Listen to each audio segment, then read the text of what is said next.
Today, I'd like to talk to you on a very serious note, because this is the story of a man overcoming monumental physical pain and suffering. Because I went to the DMV today, and it was really, really ugly. There's nothing funny about what you're about to hear. Everything was organized. I went in there. That's such a part of just being like a man, is going to motor vehicle and registering. I'm not a man. Work with me, son. So I get to the lady, and I must say, the nicest DMV lady ever. She wasn't the problem this time. The last 3 times, they were the problem. All right, so she's going through all the forms like, okay, we'll get you out of here in a jiffy.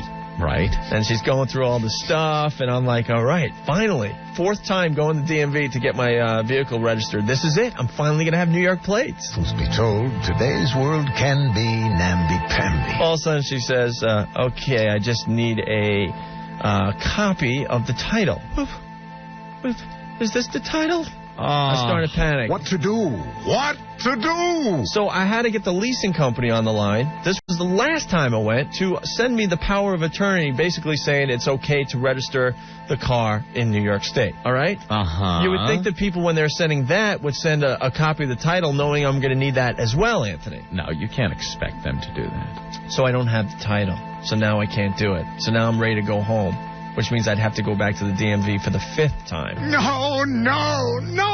So then the lady sees the panic on my face. She goes, look, can you get the leasing company to fax it over, the title?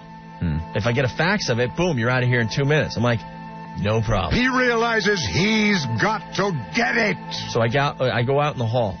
It's key to the story that you know I only had 70 cents in my pocket. I called the leasing company, and I explained my situation. I need the title faxed over to the DMV. Mm-hmm. The lady says, I can't do that for you. You have to talk to Judy. Judy is busy with another customer. You'll have to call her back. Click, hangs up on me. No! I don't have enough money to call damn Judy. So what do? I drive all the way home. He figures, what the heck? And I call Judy, and I give her a piece of my mind. I say, Judy, listen. You have to fax a copy of the title to DMV right now. Will there be a problem? She says, oh, no problem at all. Will you do it now? She goes, yes. I go, okay. I am going to leave my house for the DMV. I expect that title to be faxed when I get there. That is beautiful. All right, it gets better. So I go back to the DMV. Everyone knows now because I was there an hour before or whatever, okay?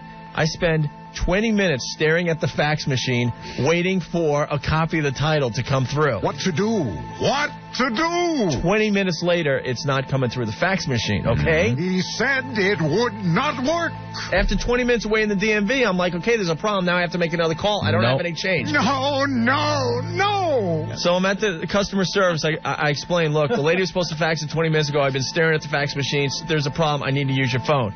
She goes, there's a phone in the lobby there or whatever, right? I said, no, I have 1 nickel. I can't make a call. The lady, supposedly part of customer service, goes, you'll have to talk to a supervisor. His arm arose. I go, it's a goddamn phone call. Give me your phone. Sir, you're building bridges. You're making friends. Now the real friendly teller heard me screaming at the lady, and she goes, come here. And she goes, here. And she hands me a cordless phone. I go, thank you. And then I turn to the customer service lady, and I go, was that hard to do? He got up and got one. So I call the leasing company again. I go, hi. Remember you said you would fax it in 20 minutes? I've been staring at the fax machine. Guess what? Nothing is popping out. What's the problem? Oh, I'll fax it right over. I made a copy of it. It was too light, blah, blah, blah. I'm like, will you fax it right now before I come back in here with an automatic weapon and shoot everybody? And did she? She did. She did? 15 minutes later, she sends it over. You've got Moxy, and don't let anyone ever take that away from you. And then I paid my $72.50, so I wrote the check and I got out of there. Young man, do you ever look back and wonder what would have happened if you'd just given up, if you hadn't followed your dreams? Took 5 trips to DMV to get my license and my registration. And I think we've all learned a lesson from this. You've showed us that while no man is an island, one man can make a difference. And now I'm registered in New York. Pretty cool. I'd say you are very cool. A very cool cat indeed.